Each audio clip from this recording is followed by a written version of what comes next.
Hi everyone, welcome back to my channel where I like to share any and all things that bring me joy, hence the name Sharelation. Today I wanted to do a little bit of a different video than I normally do, and it's just also somewhat along the lines of my recent video about luxury lessons learned, but this is more in a generalized fashion where I'm realizing about my spending habits, how I consume things, and the endless cycle of buying something and then wanting more, and then buying something and buying something similar, and you end up with loads and loads of things that are in your closet that you're not using. So this is just some thoughts that I wanted to share on my video on my channel because it may help some of you through some shopping habits that you want to change, or maybe not. So I wanted to first talk about makeup. I'm not a huge makeup person, but a girl likes to play with makeup every now and then. And I had gotten into getting makeup. So this is a palette from Maybelline. This is my little makeup box that I put in my room where I got it from Muji. There's a mirror on this other side. And this is kind of my go-to makeup that I use on a daily basis. And as you know, I go to Japan quite often. So you can see I don't have a huge number of eyeshadow palettes, but I have a few. So I have this one, I have this from Charlotte Tilbury, I have this from Simply Pink, called Simply Pink by Clio.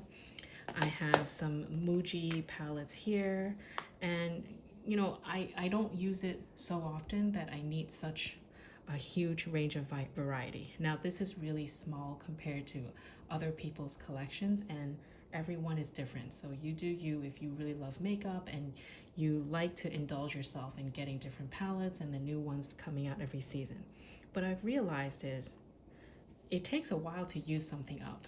And so one lesson learned is use what you have. You can see this Charlotte Tilbury palette is still quite full. The top two, you can see there's like a little bit of a groove in it, and you can see I've been trying to use it because I'm trying to use what I have, appreciate what I have, stop over consuming, stop buying more of the same kind of things. I finally got through this little palette here that I got from Muji. I have to admit it's been years and I shouldn't be using things that old, but I'm trying to get through it. You can see I finished the pink shade here, and this was like a shimmery white shade. And when I finish something, it brings me so much joy. I realize that I love finishing a product. I love finishing something that I started and using it up, because that meant that my money was well spent. I used it, I enjoyed it, and the product is gone. I can buy something new. Now you can see I barely made a dent on this palette and this one as well. So I'm committed to doing that. It's just use what you have. Use it or lose it. If you're not going to use it, get rid of it. Give it to a friend. Donate it or throw it away. If it's old, it's just not working out for you. It also comes with realizing who you are and what works for you as well. So I've been doing that. I have quite a few, let's say, like brow pencils that I bought from Japan. I admit I have like 3 or 4 waiting to be used, but this is what I'm trying to do. Just focus on one product at a time. Get this down to the very bottom, use it, enjoy it, use it, and then toss it away when I'm done with it. Then I can use the next thing. So I realized to stop buying things to have it as a backup. I still think it's okay to buy 1 or 2 as a backup, especially if it really works for you, you get it at a good price, feel free, right? I do have backups of many things that I have, but just having it sit there and collect dust day after day, month after month, it's not really doing anyone any good. And if I really need to buy it, I'm sure I can buy it somewhere. So this is kind of like my makeup example. Similarly, like even with lipsticks, I know people can go crazy buying lipsticks. I know I have. I tried my best now to use something down to the tip and just keep using it every day. It takes a while. This is really down to the very bottom. I wanted to keep it to show as an example, but now I'm working through this one, and I know every day you can use a different color, but for me, I seem to gravitate using similar colors all the time. And so I have realized to stop doing that, stop buying things that are similar and it kind of looks the same, and you're attracted because there's a deal. You saw it and the packaging looked nice or the color seemed to look good on you, but when I go home I realize, wait, I have something similar. So similar thing here. This is just a lip balm. This goes down pretty quickly. I find with Japanese products, they do use up pretty quickly, which actually I kind of like because I can get through it and then try something else. I've also had the habit of just kind of putting things on a pedestal. Now, this is a very, very, very simple example. Like, for example, I love buying different color pens. Here are a few examples here. I didn't use these for a long time because I don't know why. I felt like I I don't want to use it because I don't want it to go to waste, and use it on things that I'm just scribbling something on a piece of paper. But what ended up happening? This is a pen that I got from Muji. Actually, all of these are from Muji, and suddenly, like, it stopped working. I can't write on it anymore, and like you can see, I'm trying to, like, it. I have a tiny bit of color, but I'm writing it on my palm and nothing comes out, and you can still see there is ink here. So what happened? I don't know what happened. I'm sure maybe there are ways to make this pen work again, but if it doesn't, like, I just wasted this. I bought it, I left it, kept it in a pencil case or a pencil holder, and I never used it. And what happened? It broke, or so. It's not. I can't use it anymore. So I've been concentrating on using my products. So these pens still work, and I'm trying to just get through it and use it and enjoy it, because that's why I bought it. What's the point of buying something and you leave it on the side and you don't use it and it ends up not working? Another example are handbags. I talk about that quite a bit on my channel. I brought a very simple one here as an example. This is the Le Pliage pouch that's been very popular lately. A lot of people buy these conversion kits to make it like a crossbody bag.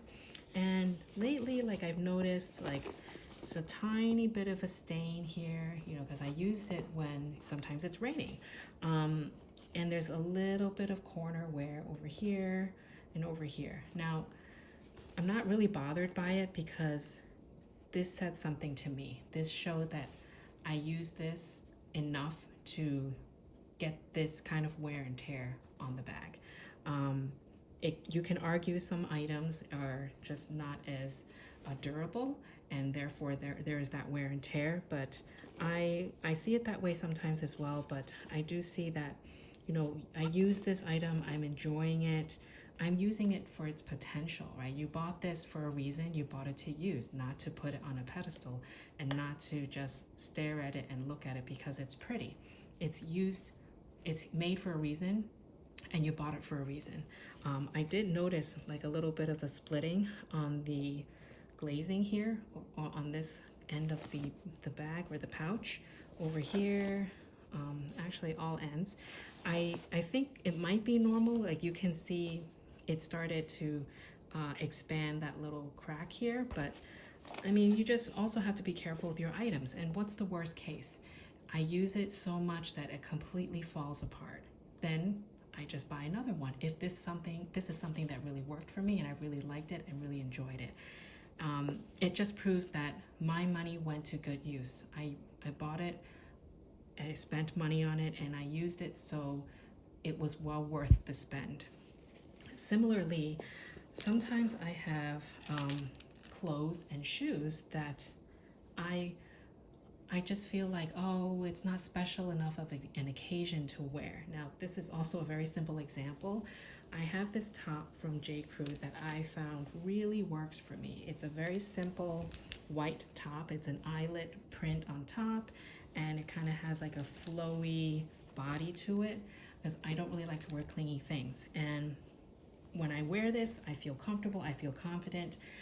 And sometimes I'm like, oh, I don't want to wear this because I don't want to mess it up. I don't want to ruin it. But in hindsight, it's like, well, why not? If I enjoy it and it works for me and I'm confident wearing it, why not wear it? And the worst case is I have to find something similar to replace it, when it gets to that point. And that is a lesson that took me a long time to learn, because I just seem to treasure things so much, and I feel like I can't use it because I'm not going anywhere special.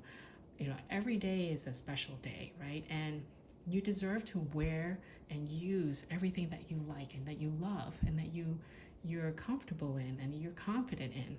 Similarly, is my last example, pair of shoes.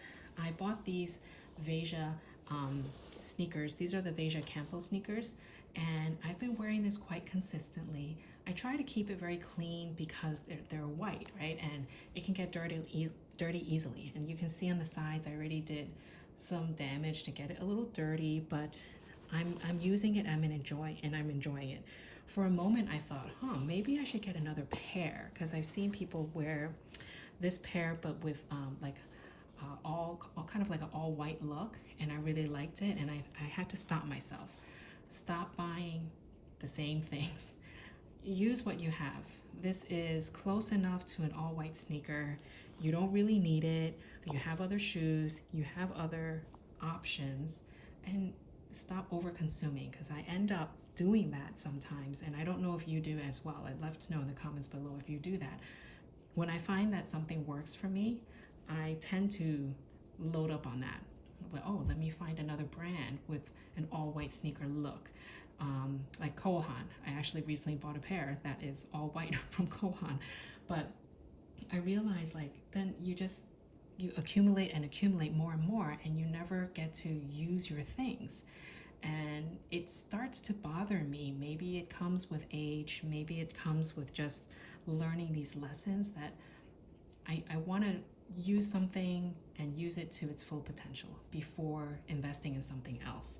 It made me think when I was younger, much younger, like in high school, or even in early years of college, when you don't have so much money to spend on things like this. You would save up and buy your favorite thing, like that item that was your goal. You finally get it, and you wear it and you wear it and you use it and use it and you treasure it so much because that's all you could afford at that moment. As you get older and your spending habits can change, your spending power can increase, that's when it gets to be a slippery slope. So I'm trying to reflect on all of that, especially when I'm doing my monthly bag tallies. That helps me put things into perspective, that do I really need all those items, all those bags? Can I rotate it throughout the month? Clearly I cannot. There are some bags that I haven't touched in the past month or more, and it makes you reflect and think about that some more. So I hope you found these thoughts useful. Let me know if you resonate with any of this, because it has come to my realization, and I try to really be picky about what I buy, when I buy it, and is it worth bringing into my home to take care of it, to think about using it, and really being wise about my spending habits. So I hope you enjoyed this video. If you have any questions for me, leave me a comment down below. Thanks, and I will talk to you next time. Stay happy and healthy. Bye.